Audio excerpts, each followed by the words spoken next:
All right, hey everybody, welcome to the pre-show for Monster Monday. I'm DM Gallibond, and you are listening to the dulcet tones of Pipe Dream Hits. Pipe Dream Hits is music made by streamers for streamers. Use it in your live streams, in your YouTube videos, your Instagram reels, wherever. You'll never get a copyright strike.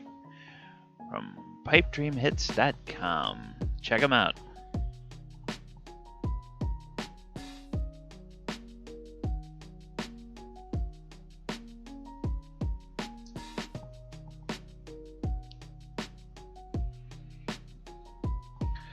Also want to remind everybody to go and check out Mo over at the Tabletop Bellhop. Mo is the OG when it comes to all things tabletop games, card games, board games, party games, classic family games, you name it. If it's something that can be played on a tabletop, Mo has it. And he's also got an entire galaxy of people making content about tabletop games, industry news, new games, classic games, rules discussions, actual play, featuring everything from, Ticket to Ride and Monopoly to D&D and Pathfinder.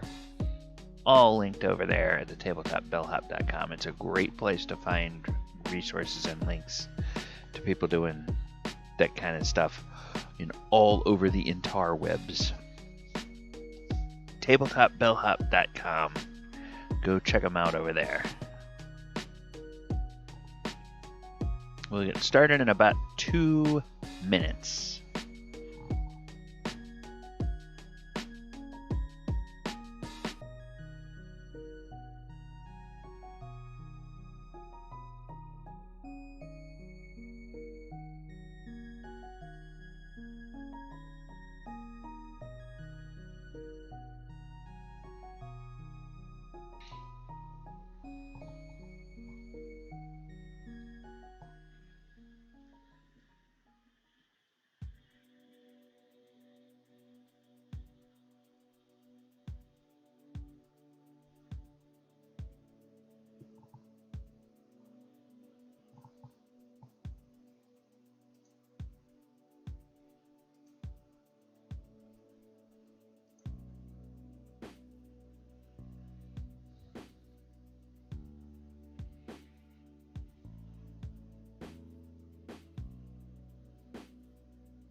Hey, Dorsif here, welcome. We're just about to get started in a few seconds here. I'm going to turn the music down. I am going to make sure the recording is on, and we're going to go ahead and migrate over here to this view. Welcome everybody to Monster Monday. I am DM Gallibond, and this is Monster Monday for September 27th, 2021. And today we are doing, as I promised last week, we are doing a monster that is introduced into 5th edition from the brand new Wild Beyond the Witchlight sourcebook that came out last week. Now, when I was looking at that on Tuesday night last week, and you can find the archive here on YouTube, I said that I was pretty sure that the Jabberwock had existed in D&D in previous editions.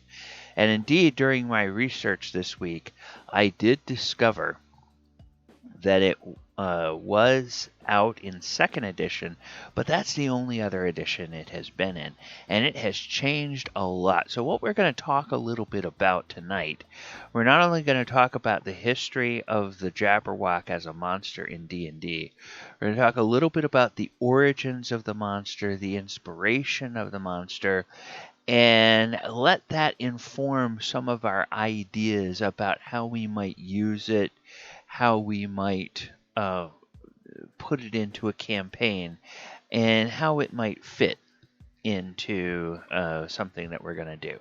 All right, so without further ado, let us go take a look at our dear friend, the Jabberwock, from the history of D&D. All right, this is a picture of the Jabberwock.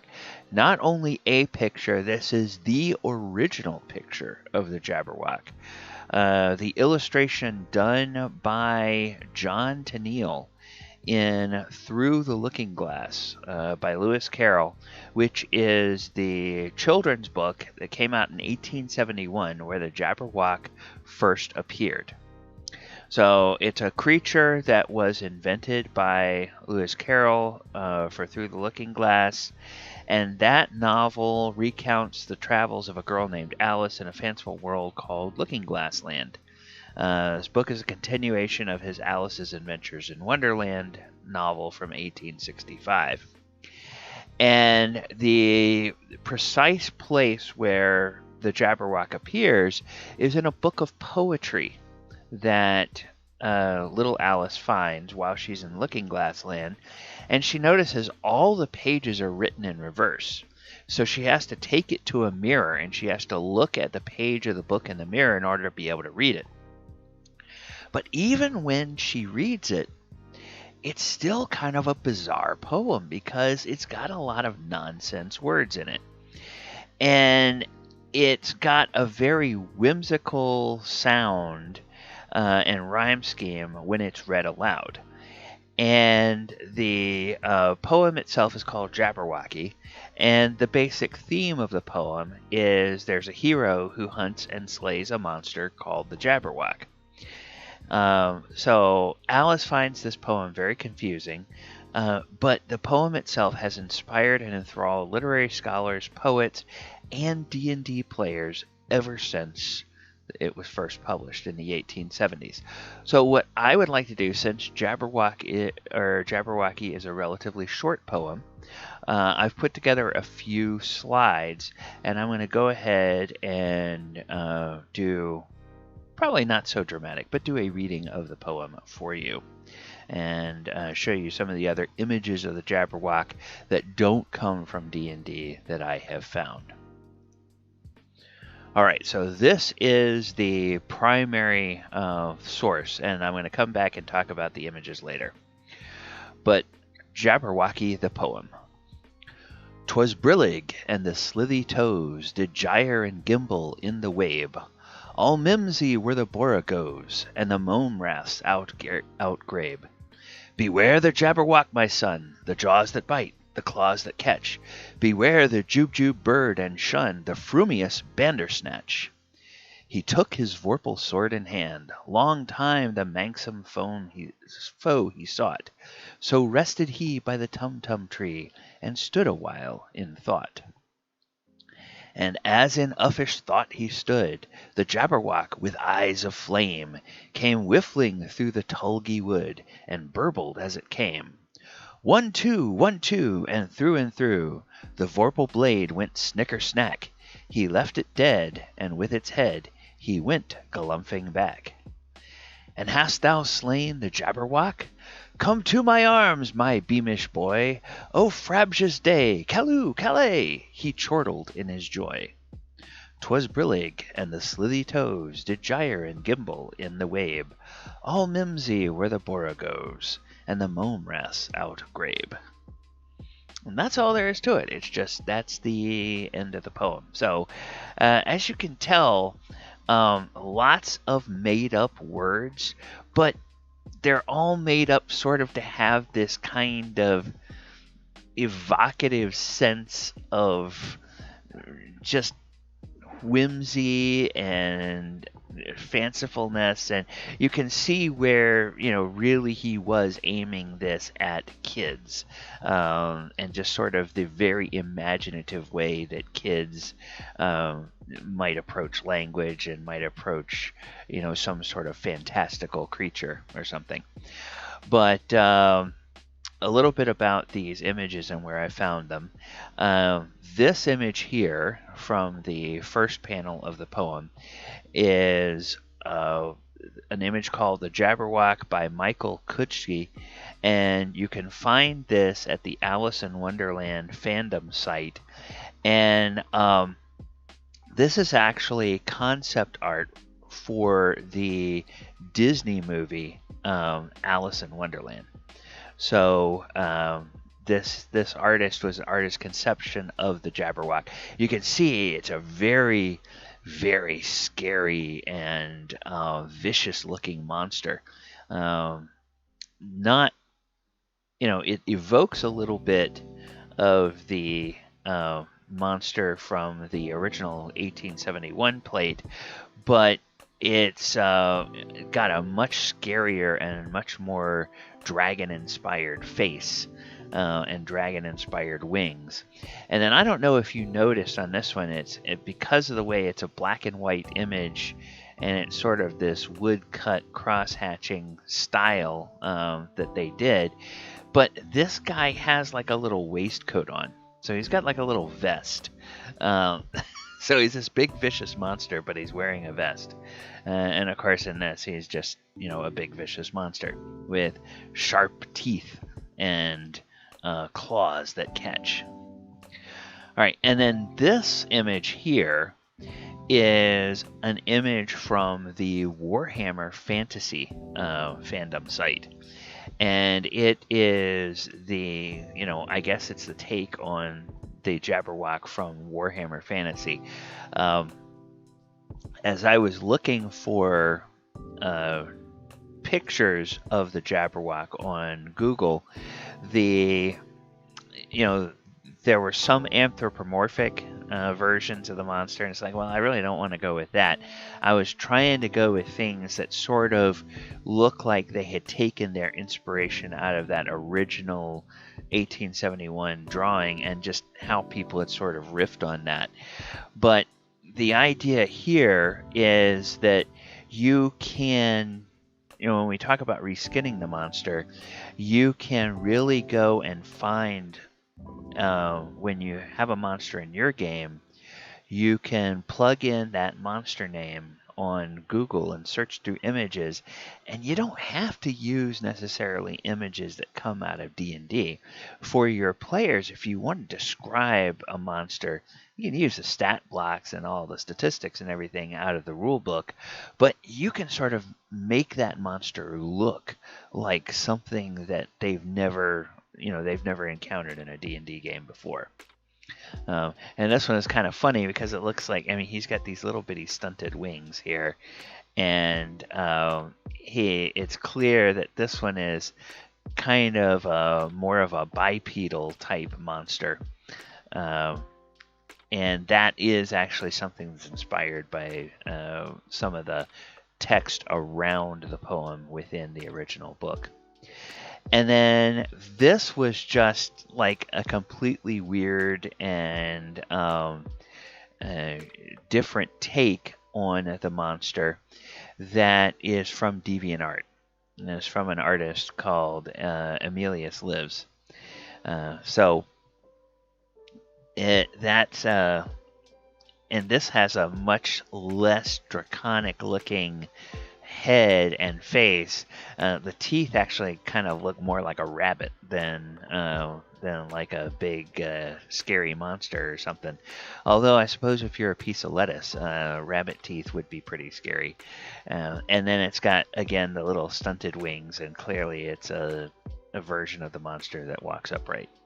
So that's just a little bit about the monster and talking about where it came from in its original source. Okay, so now we're going to go ahead and get do like we normally do. Talk about the description, some lore of the monster, and then look at its stat blocks and how you can use it in your campaign. So, like I said, the first appearance of the Jabberwock in D&D is in 2nd edition, and this is indeed the illustration out of the 2nd edition Monstrous Compendium Annual number 3, which is where the monster first appeared. And this is clearly a very dragon-inspired monster. It looks a lot like D&D dragons in the face and the head and everything like that. So in appearance, it resembles a dragon in its general outlines, but it lacks a breath weapon or any treasure hoarding instinct. It is, however, fiercely territorial and attempts to slay and devour any intruders it finds prowling about in its woods. And that's a description of the Jabberwock from 2nd edition. Now, from 5th edition, it says, accurate descriptions of Jabberwocks are difficult to come by because the rare survivors of an encounter with one retain only a confused impression of its parts and not a sense of the whole. Pieced together accounts describe it as a sinewy, dragon-like creature that can walk on its hind legs as easily as it travels on all four, and its eyes can emit fiery beams. That's the 5th edition description of the monster. So now let's look at some lore of the monster from D&D. And this right here, this is the 5th edition illustration of the Jabberwock that comes from the Wild Beyond the Witchlight. So now the D&D 5e version has gone away from the dragon motif.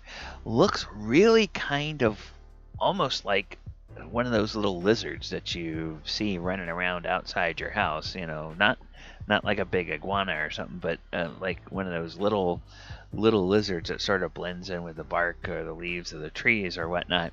And but it has wings, and then it's got kind of a weird, almost anthropomorphic face going on. It's that face looks like, I don't know what that face looks like to me. Maybe it looks a little bit like a Naga face or something like that, but it definitely doesn't look draconic.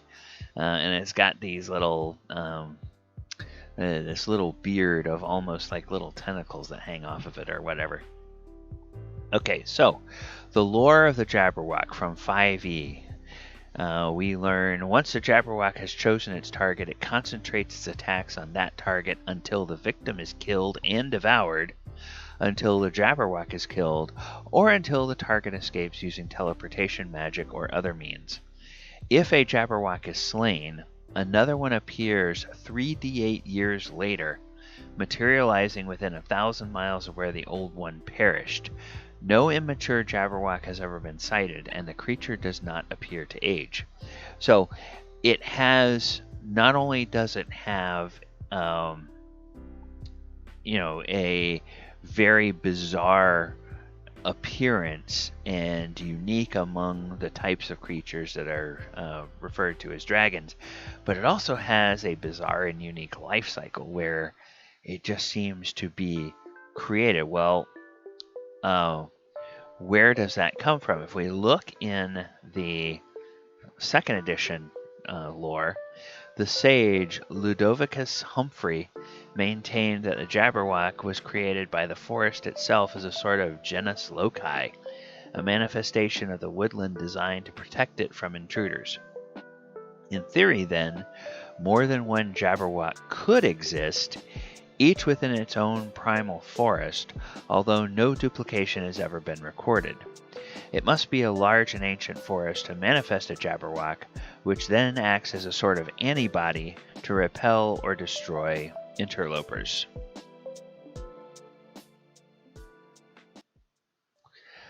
Okay, then let's see. Whoops.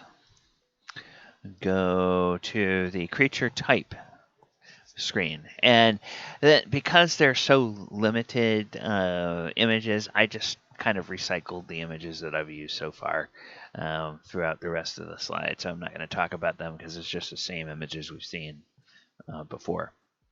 All right, in 5th edition, the Jabberwock is a dragon. And dragons are large reptilian creatures of ancient origin and tremendous power. True dragons, including the good metallic dragons and evil chromatic dragons, are highly intelligent and have innate magic. Also in this category are creatures distantly related to true dragons, but less powerful, less intelligent, and less magical, such as wyverns and pseudo-dragons. Well, and then there's the Feywild critter known as the Jabberwock, which is kind of a Feywild riff on... Probably it's the closest thing it's a Feywild riff on is a Feywild riff on a wyvern, really. It doesn't have the breath weapon, but it has the eye weapon. Doesn't have the poison, but it's got some other tricks up its sleeve, and it's not necessarily very intelligent. All right, so now we're going to go take a look at the mechanical features of the Jabberwock. And for this, we will go to the 2nd edition Monsters Compendium Annual Volume 3. Now, I get my source books from DM's Guild or DriveThruRPG because those are officially published, officially sourced books, and the publisher gets a little bit of money when you buy one over there. And normally, Wizards of the Coast, whether they're republishing something that TSR did or whether they're republishing their own work, normally they do a pretty good job of creating a nice PDF version. But I gotta say on this one, they got kind of sloppy.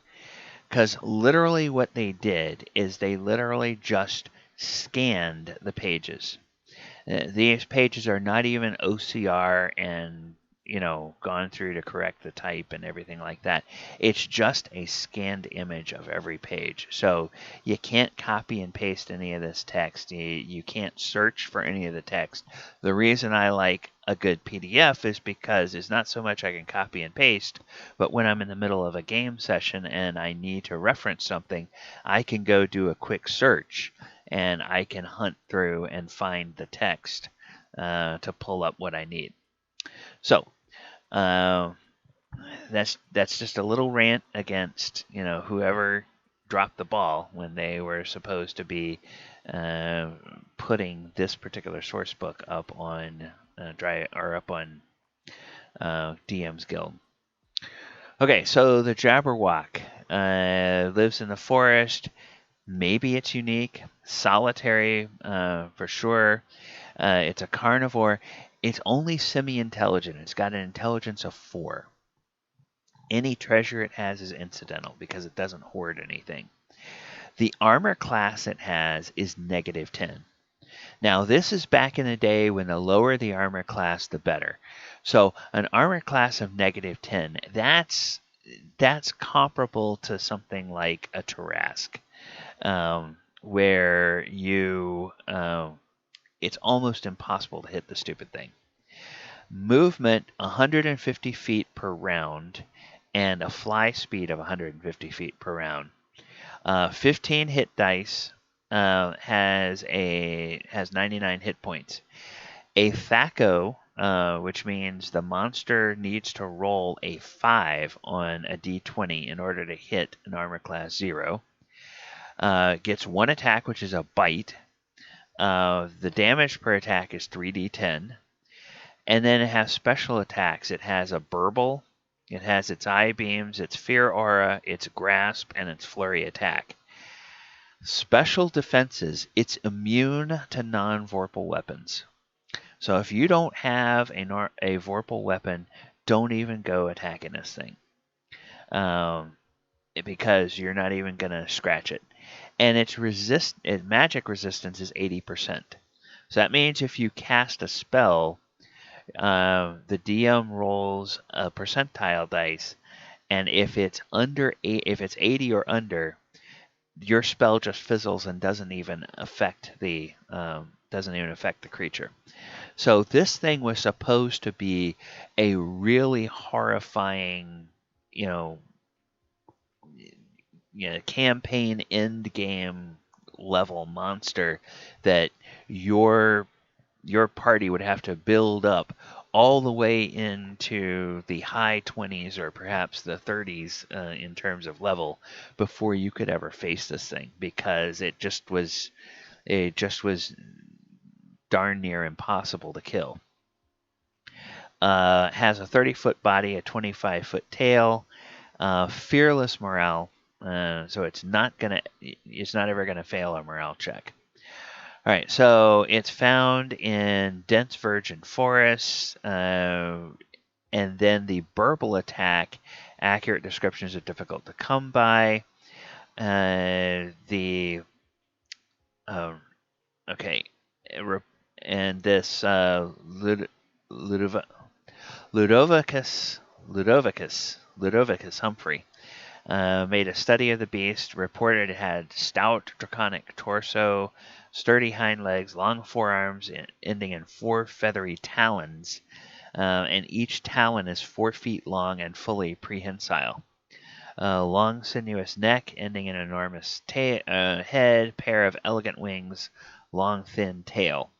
Rear up on its hind wings and uses its wings for balance when it's walking on its hind legs. Baleful yellow eyes have red pupils and emit beams of light, said to be an unnerving sight when spotted approaching in a dark forest. Moss fills the tiny cracks between its scales, and it's a fearsome opponent, more for its relentless pursuit of a target than any other factor. It concentrates all its attacks on a single target until the Jabberwock or the target is killed and devoured. Until the Jabberwock is slain, very unlikely, or until the target escapes via teleportation. And like true dragons, Jabberwock has exceptionally keen senses and can detect invisible or hidden opponents. So long as the chosen target remains within its forest, the Jabberwock will pursue it. Preferred method of attack is straightforward bite with huge front teeth. Several special attacks. Okay, it constantly mutters or burbles to itself, a low rumbling, bubbling sound that carries up to 200 feet. Anyone who hears this sound has to make a saving throw versus spells at -4 penalty, or become confused, subject to the confusion spell. And it's more potent than a wizard's confusion spell because it lasts as long as the victim is within the range. So it's not a duration once you've affected it, it affects you for so long and then you're out of it. It's like any time you're within that 200-foot radius of the monster, you've got to keep making those saving throws versus spells, or you fall under the confusion. And that confusion distorts perception, causing hallucination, strangely skewed judgment of objects or distances, and that means that you take a -3 penalty to attack it because it's of this confusion. All right. And a curious side effect is that it acts as a sort of babble spell, so reverse tongues. Victims' words slide, shift, and blend, producing odd hybrids that make communication very difficult. Well, where did they get that idea from? Well, they got that idea, of course, from the Jabberwocky poem, where the Jabberwock first appeared, because of all the nonsense words. So the idea is that when it's something for your players, when they're facing a Jabberwock, they should kind of make up some nonsense words while they're trying to communicate with each other, and just sort of have a little fun with it and whatnot, especially since it's a terrifying encounter. Okay, the eye beams act as rays from a wand of paralysis, freezing in place any target who fails a saving throw versus paralyzation. Shares the fear aura of true dragons, and it can grab prey in its great talons, holding a man-sized creature helplessly immobilized in either forepaw. And if it's holding if it's holding somebody in one forepaw, it gets a +2 bonus on its bite. If it's holding one target in both forepaws, it gets a +4 bonus on its bite. And then if it's seriously inconvenienced or attacked by a large party, well-armed and well-coordinated adventurers, goes into a flurry of activity, striking out in all directions with, so get the number of attacks it gets. It gets swipes with both forepaws, so that's 2 attacks with forepaws, 1d10 each. Wing buffets with each wing, 2d10 each. Hind leg stomps, 2d6 each. Its bite for 3d10, and a tail lash for 2d8. So that's 1, 2, 3, 4, 5, 6, 7, up to 8 targets it can attack using this flurry attack, and all of those attacks come at only a -2 penalty for the creature.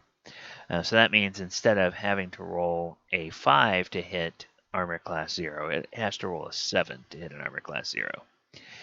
And anybody who's hit by an attack must make a saving throw versus paralysis or be knocked prone and driven back, in enabling the Jabberwock to refocus its attack on a chosen victim.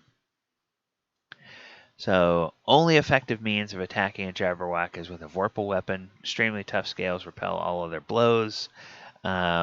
Even its eyes, traditionally a vulnerable spot, are protected by tough, semi-transparent inner eyelids.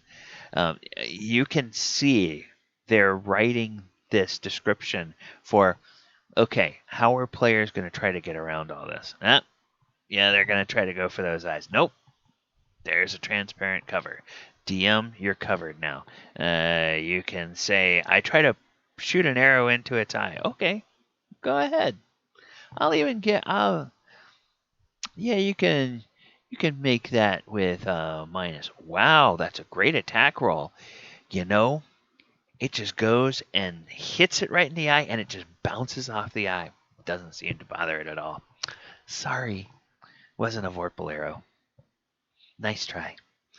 So then the Jabberwock's solitary creature, fortunately, as tough as this thing is to kill, you hope there's only one of them. And it treats all other beings it meets as prey. Exceptions to this rule are druids, which the Jabberwock ignores, and sylvan creatures such as dryads, treants, forest gnomes, and the like, who can sense its approach and discreetly withdraw in order to avoid a confrontation. And it's believed that only one Jabberwock exists at a time. Certainly only one will be encountered in any one forest. And then it goes into the origins, where this sage hypothesized that the forest itself generates a Jabberwock as a defender, and it has to be a very large forest. And in essence, it becomes the wood's protector, its very presence serving to keep away most of those who would exploit or destroy the woodlands. It's doubtful that the Jabberwock is aware of or even cares about the purpose for which it's created. It simply fulfills that function by its sheer efficiency as the alpha predator. All right. So that's second edition. And there's a lot of good lore and information and details that you can dig out of that second edition source book if you really want to turn the Jabberwock into something a little bit different at your table. That's why it's so fun to sometimes go and dig through the meat of all of those old descriptions. All right, 5th edition. So what has the Jabberwock become? Well, it's a huge dragon, typically chaotic evil, has an armor class of 18, natural armor, 115 hit points, speed is 30 feet, climb 30 feet, fly 60 feet, and swim 30 feet. Intelligence of 4, so it keeps that from 2nd edition. And it has damage vulnerabilities, slashing from a Vorpal sword. But notice the only damage immunity it has is poison. It doesn't have that horrible damage immunity that the second edition thing had. Now, that doesn't mean that in your game it has to be that easy of an opponent. You could dial that armor class, let's say, up to 28 instead of 18. You could maybe double or triple those hit points if you wanted to. And you could say it's immune to any physical attacks unless it's by a vorpal weapon. So, you might have to force your players to do that, and then maybe give it like resistance to magical attacks, so that it just automatically halves any damage it takes. Now, some of the actions it has is it has a confusing burble, and it burbles to itself unless it's incapacitated, and any creature starts its turn within 30 feet. So 30 feet down from 200 feet in the old edition, makes a DC 18 Charisma save, and on a failed throw, can't take reactions until the start of its next turn, and rolls a d4 to determine what it does. So 1 to 2, creature does nothing. 3, creature does nothing except use all its movement to move in a random direction. And 4, it either makes one melee attack against a random creature it can see, or does nothing if no visible creature is within its reach. So that confusing burble really is something that if you keep failing that charisma save, that's a good way it can kind of, take some members of the party out of the fight for a while. So legendary resistance, 3 of those, just like most dragons. If it fails a saving throw, it can choose to succeed 3 times a day. Regenerates 10 hit points, and if it takes slashing damage, this trait doesn't function at the start of its next turn. And it dies only if it starts its turn with 0 hit points and doesn't regenerate. So you would have to hit it with slashing damage on the turn that it falls to 0. And then when its turn comes around next, it would not regenerate. If you were like beating this thing with clubs or poking it with spears or something like that, and you dropped it to 0, well, even though you dropped it to 0, when its turn comes around, it's going to regenerate 10 points because you didn't deal slashing damage to it. Uncanny Tracker can unerringly track any creature it has wounded in the last 24 hours, knows the distance and direction to its quarry as long as the 2 of them are on the same plane of existence. So that's also very terrifying. You may think you got away from it, but unless you can evade it for 24 hours, you haven't really gotten away from it. It still knows where you are, and it's still gonna be coming after you if you're on the same plane. So it has multi-attack, 2 rend attacks, melee weapon attack plus 10, and the damage is 3d10 plus 5. It has a tail attack, which is also plus 10, 1d10 plus 5 bludgeoning damage, and then that fiery gaze.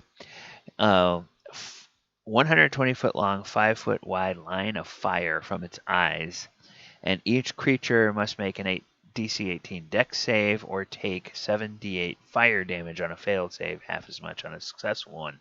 So the eye gaze operates kind of like a dragon's breath weapon. Has the recharge capability, has that, but it's a line as opposed to a cone with like a red dragon's breath weapon. And then Jabberwock can take 3 legendary actions: a tail attack, a rend attack, or a wing attack. And the wing attack, each creature must make a DC 18 dex save or take 1d6 plus 5 bludgeoning damage and be knocked prone. So that is the Jabberwock in 5th edition. And then this is just sort of the other detail, but this is the detail of it from the Wild Beyond the Witchlight source book. All right, we're going to go back over to the slides, and we are going to continue.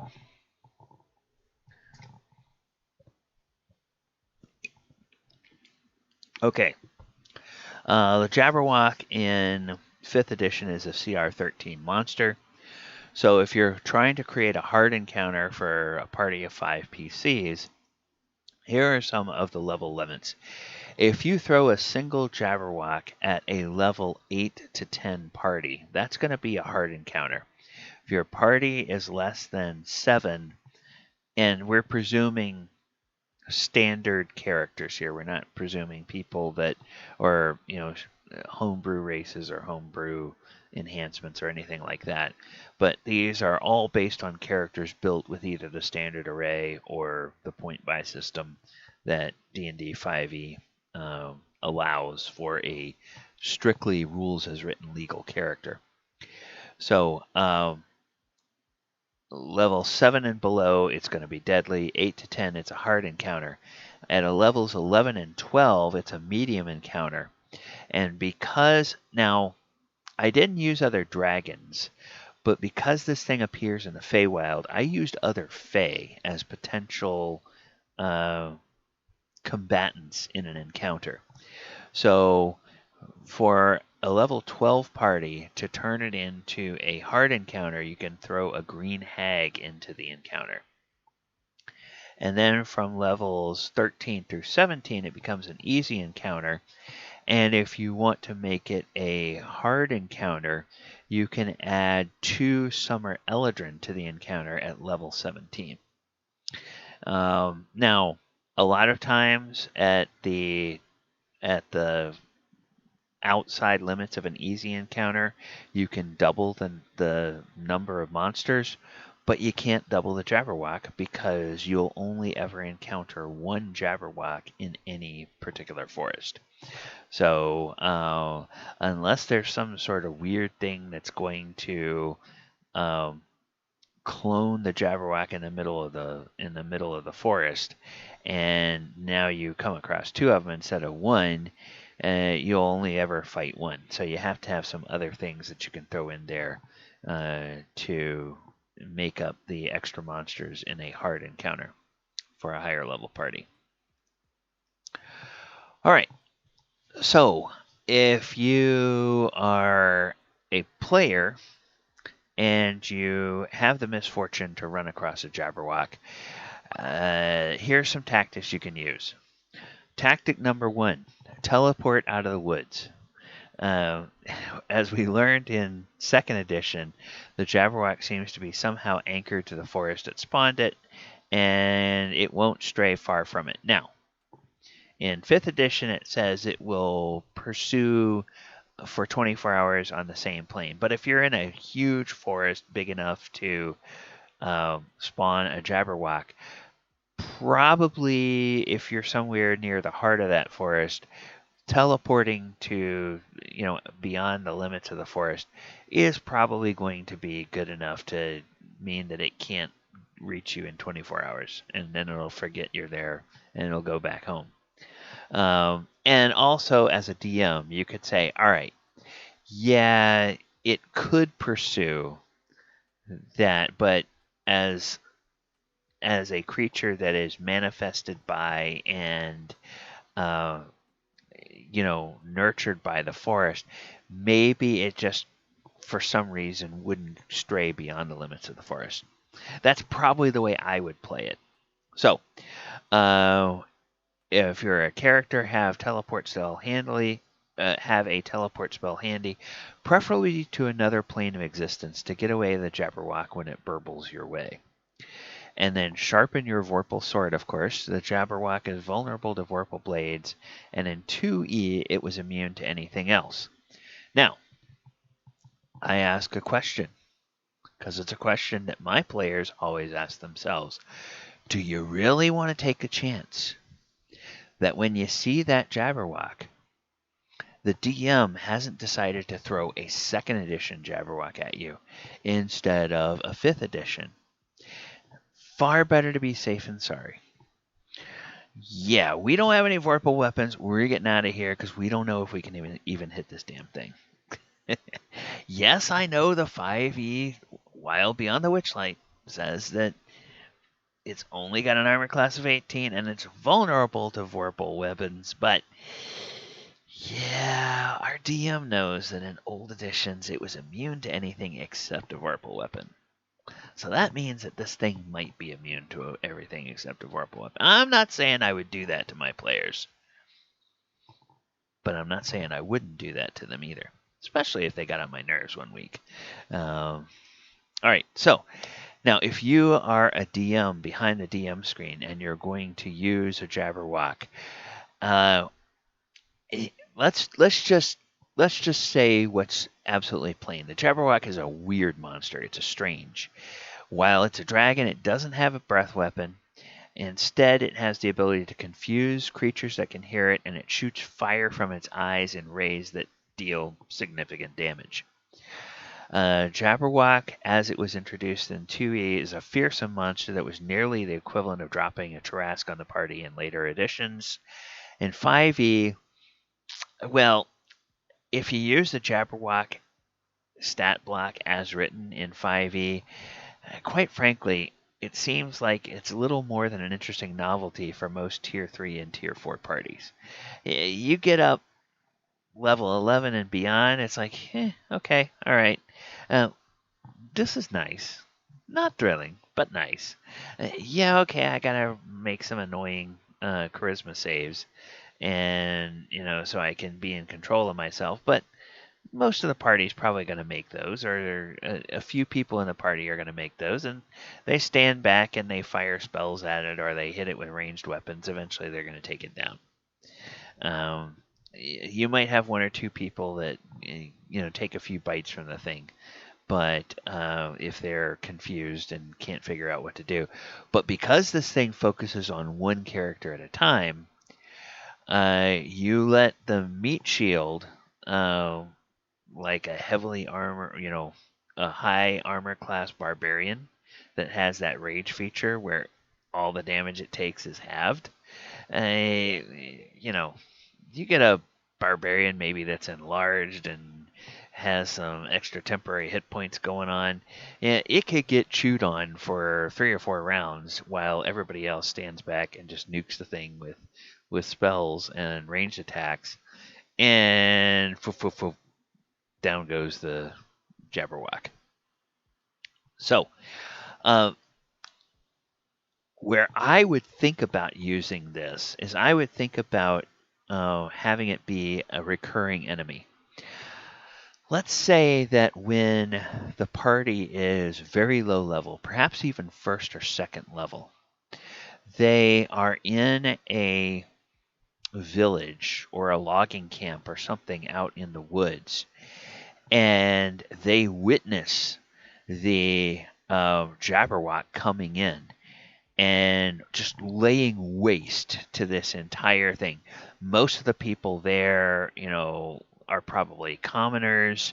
Maybe like there's an earthwork cellar that the party can dive into and close up, and they just hear the screams of all the people above them as they're getting destroyed. And maybe one of the people that gets killed is a beloved NPC. So then that Jabberwock can be kind of like the boogeyman, the revenge factor. Like, oh yeah, we're gonna get those guys. When we get high enough level, we're gonna go after that guy, and we're gonna take it down because it killed our boss at the logging camp, or it killed our mentor that was training us.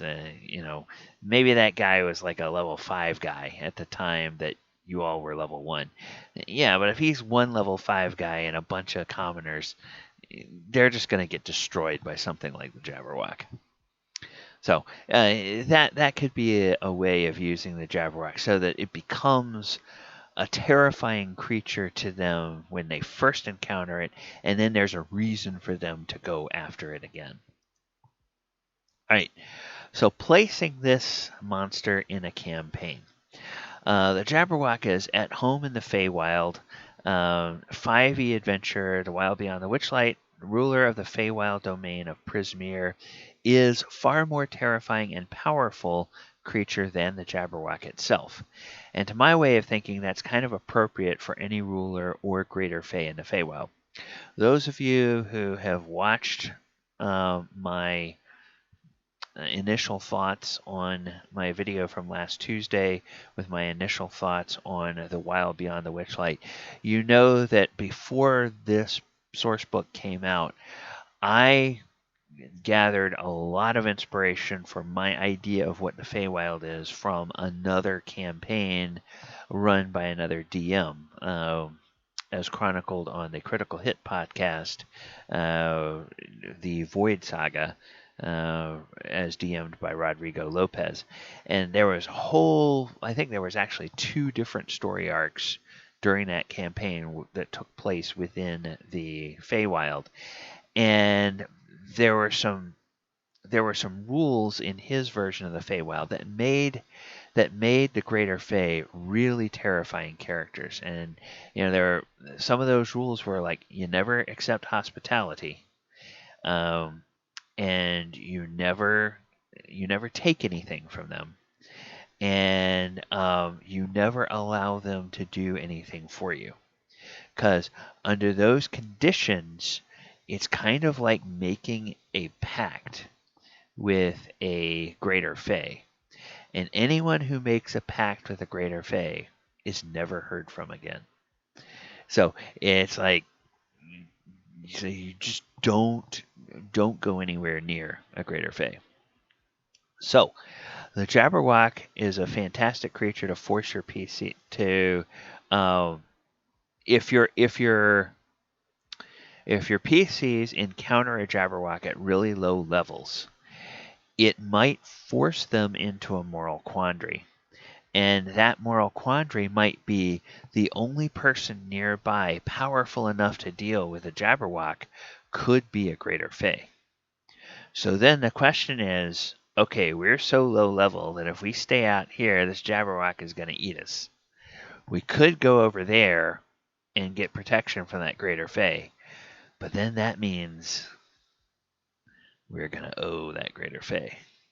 And of course, in 5th edition, the Greater Fey, the evil ones are still sinister and still powerful, but they're not godlike powerful the way they were in older editions.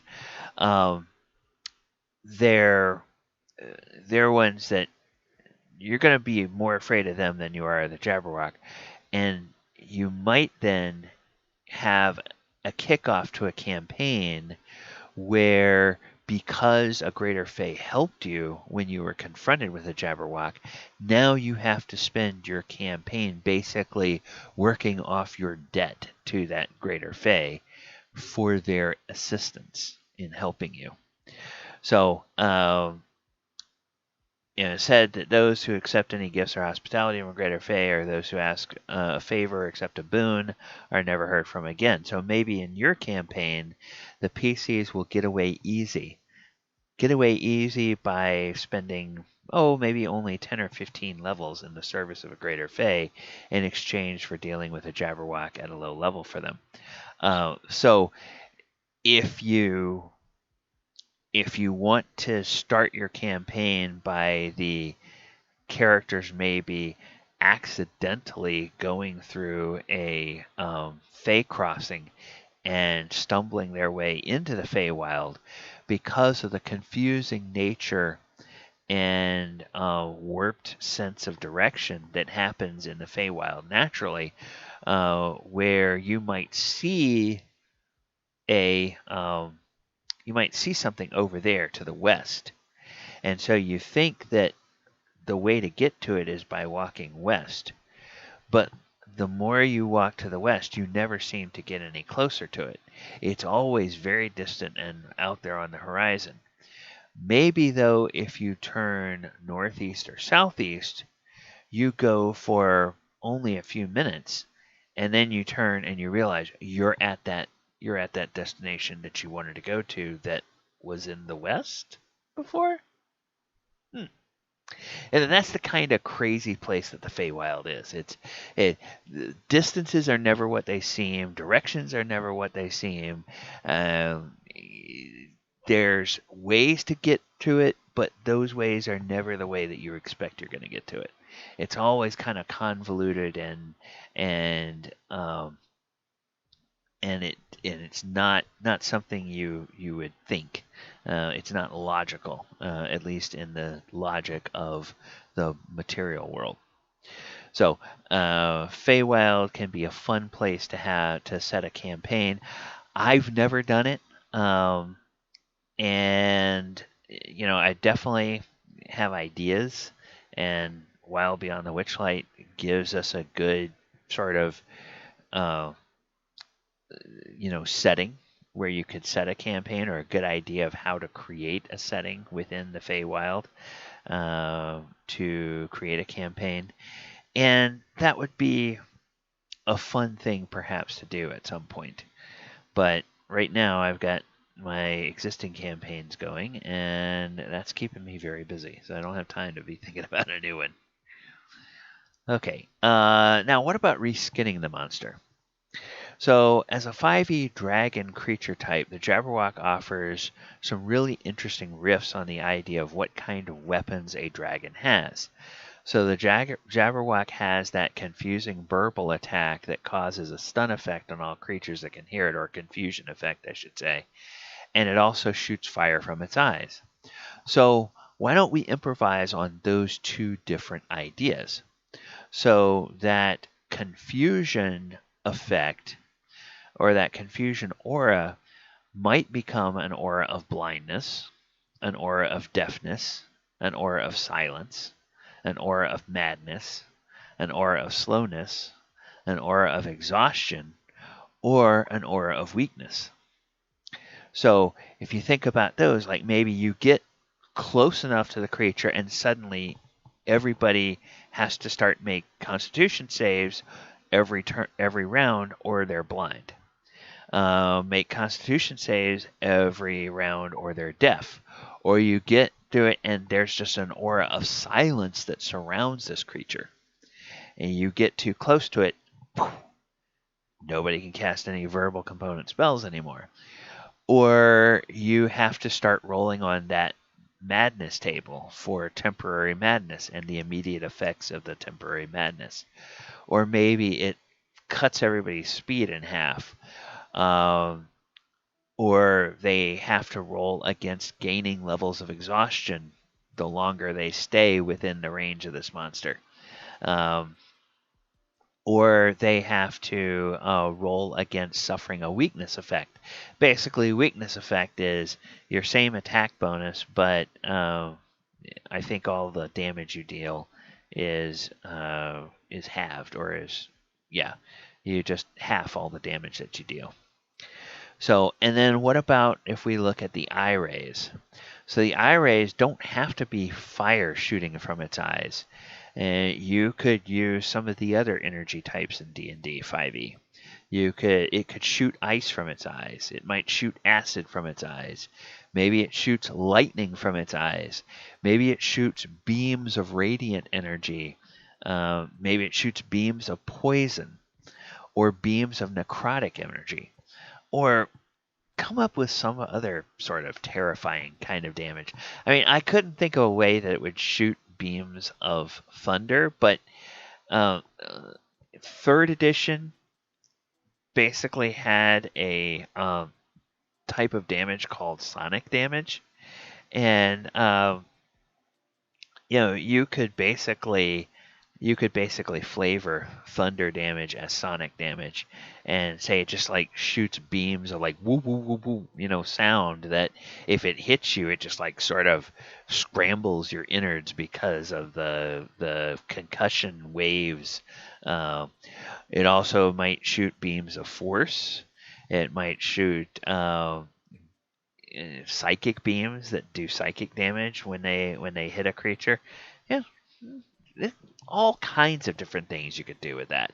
And then if you think that there's those types of things, and you accept that the notion of a Jabberwock being tied to a primeval forest, what kind of terrains or what kind of environments would these other variants of the Jabberwock be tied to?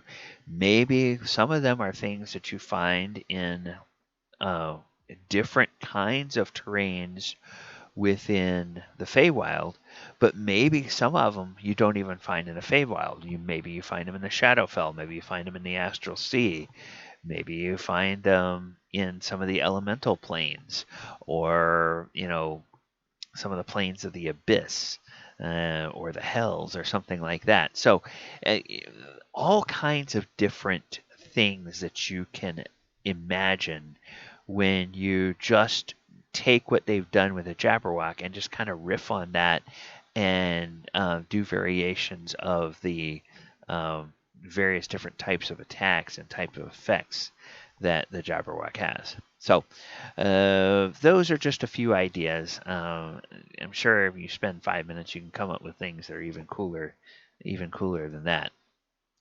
All right, so let me go take a look at the chat. All right, at the moment, I don't see any questions in the chat. However, I'm going to give you guys a few minutes if you do have questions on the Jabberwock. Go ahead and put them in. In the meantime, I'm going to go into the wrap-up and tell you a little bit about what's coming up. All right. I have been DM Gallibond. This has been Monster Monday for the Jabberwock. Hope you guys have enjoyed the show. The other live streams that I do every week, I do 3 actual play games. On Sunday afternoons at 2 p.m. Eastern, we do a 5e planeswalking game where we cross the streams of Magic the Gathering and D&D called the Walker of Waterdeep.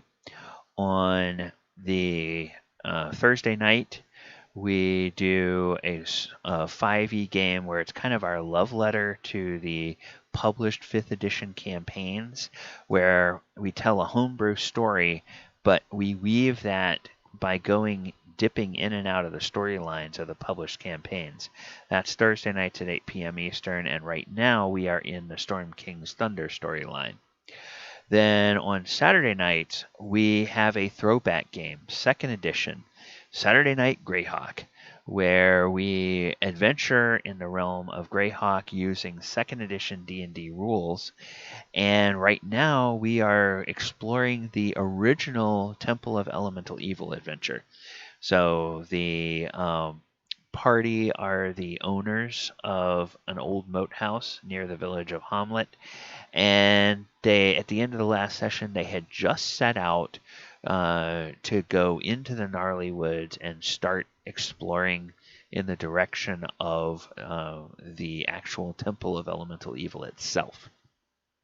So then I have occasional streams, and tomorrow night I am going to do one of those special streams because this week we hit our 100, or last week we hit our 100th follower on Twitch. So it's going to be a special Twitch 100 celebration. And I think what that's going to be, the form that's going to take, is I'm actually going to pull the curtain back a little bit on putting together Monster Monday. I will walk through and actually be building my deck for Monster Monday for next week. And exploring the different research and things that I use for that. You can find our live streams on Twitch and on YouTube. All the archives of everything we do are on YouTube. We do have a Patreon. If you want to help us out, we'd love it if you subscribe to us on YouTube, follow and or subscribe, use your Prime subscription if you can over on Twitch, and that would really help us out. Now that we've got to 100 followers on Twitch, we're starting to want to build up our number of subscribers over there as well. And next week, we are going to be looking at, on Monster Monday, we're going to looking at the core spawn worm. That is a type of aberration that comes out of the Explorer's Guide to Wildemount. So that is one of the Critical Role source books that has been released for 5th edition. It's an official source book. All the monsters that I detail are official monsters because it would be far too hard to try to get into the minds of other DMs who have created homebrew content. I like going to some nice source material, and then what I'll do, since it is something from Explorer's Guide to Wildemount, I'll go and I'll see if we can sort of trace in older editions of D&D maybe some of the monsters that Matt Mercer was looking at, where he got the inspiration to create his core worm spawn, or his core spawn worm. So we'll look at that as we're putting that together. So join me tomorrow night as I live stream, at least for a couple of hours, putting it together. And if you guys have questions, you can ask questions there. So let me go back and take a look at the chat again, see if anybody has any questions. All right. Doesn't look like we do, so I'll go ahead and I will take us to the final screen here. I'm going to flip over to the credits. I'll bring the music back up, and then I'm going to find somebody that we can raid. So thank you guys, everybody, for coming out and joining me this evening. Hope you enjoyed this look at the Jabberwock. Hope maybe it gave you some ideas of how you could create that.